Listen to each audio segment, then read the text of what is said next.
मेरे सभी हिंदू भाइयों को मेरा राम राम, सनातनी भाइयों को राम राम। भाइयों, कल कश्मीर में बहुत दर्दनाक कहानी घटी है। शायद वो हर घर तक पहुंच चुकी है और हर घर में पता पड़ गया है कि वहाँ आतंकवादियों ने लोगों का धर्म पूछ पूछ करके गोलियां मारी हैं। वहाँ पर ये नहीं पूछा गया तू एससी का है या एसटी है, ओबीसी है, ब्राह्मण है, नाई है, तेली है, गुप्ता है, मतलब जो भी है, जात पूछ के नहीं उन्हें मारा। उनको केवल उनके कच्छे उतारे हैं, पैंट उतारी है, उसमें जिसका खतना हो रहा है उसे छोड़ दिया, जिसका खतना नहीं हुआ है उसको उन्होंने गोली मार दी। 25 से 30 बंदों की वहीं पर मौत हो चुकी है। आज हम जातियों में बटे हुए, इसी तरीके से जातियों में बटे रहे तो भाई हम इसी तरीके से मारे जाएंगे। मैं सभी भाइयों से, हिंदू भाइयों से कहना चाहता हूँ, आप हिंदू हो, आप सनातनी हो, कोई आपकी बिरादरी नहीं है, कोई छुआछूत नहीं है। बचना है तो एक हो जाओ।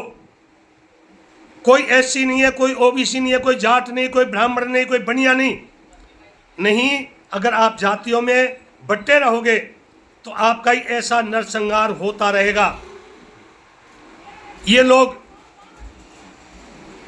जिन्होंने अपने परिजनों को मरते हुए देखा है, बीवियों के सामने उनके पतियों को गोली मारी जा रही है, बच्चियों के सामने उनके बाप को गोली मारी जा रही है, ऐसा आतंक, ऐसा घिनौना आतंक इन जिहादियों ने पैदा कर रखा है। जिहादगी कहते हैं ना, जो कहते हैं जात नहीं होती।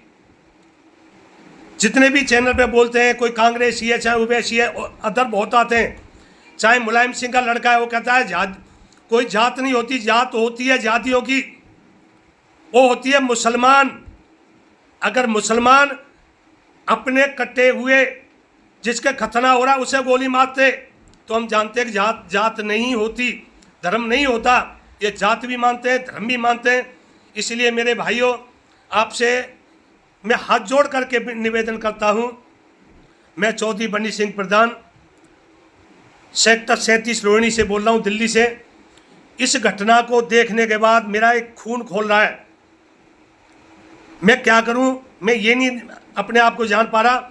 अगर मेरे सामने आ जाए, चाहे मेरे में गोली लगे या कुछ भी हो, लेकिन उनका मैं अंत करके छोड़ूं। मेरे अंदर में ये भावना दौड़ रही है। इसीलिए आप कुछ नहीं कर सकते हो तो कम से कम एक सूत्र में बन जाओ मेरे भाई। कुछ नहीं रखा है जात पात में। तुम्हारे घर तक पहुंचने वाले ये जिहादी उस दिन तुम्हारे घर में से निकाल के, तुम्हारे वस्त्र उतार के, तुम्हारे पेंट कच्छे उतार के जब पूछेंगे, दिखाएंगे कि भाई तू मुसलमान है या हिंदू है। अगर हिंदू हो तो हिंदू ही निकलोगे, वह जब जाति नहीं पूछेंगे।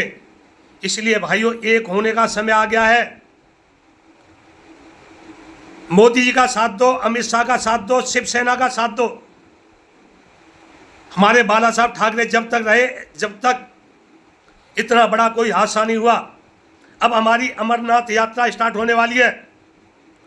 जब क्या होगा, अब गर्मियां आने वाली हैं। हर पेरेंट्स चाहते हैं अपने बच्चों को हम पहाड़ियों में घुमा के लाएं, ठंडी जगह पे घुमा के लाएं, लेकिन उन्होंने, आतंकवादियों ने कब्जा कर रखा है। इसलिए मैं आपको अनुरोध करता हूं, आपसे निवेदन करता हूं कि सभी एकजुट होकर के इनका सामना करें और जातवाद को हटा के केवल सनातनी बने। सनातनी, कोई कहता है मैं बौद्धिस्ट हूँ, कोई कहता है मैं ईसाई हूँ, कोई कुछ कह रहा है, कोई कुछ नहीं है इनके सामने। इन्होंने एक ही चीज़ सोच रखी है, कब काफिरों का कत्लेआम करो। हम इन्होंने काफिर बना रखे हैं भाई। इससे ज़्यादा मैं कुछ नहीं बोल सकता भाई। सभी सनातनियों को जय श्री राम। मरने वाले जितने बड़े हैं उनकी आत्माओं को भगवान शांति दे, उनको अपने चरणों में जगा दे भगवान, और उनके परिवार को दुख सहने की शक्ति दें। धन्यवाद। जय श्री राम।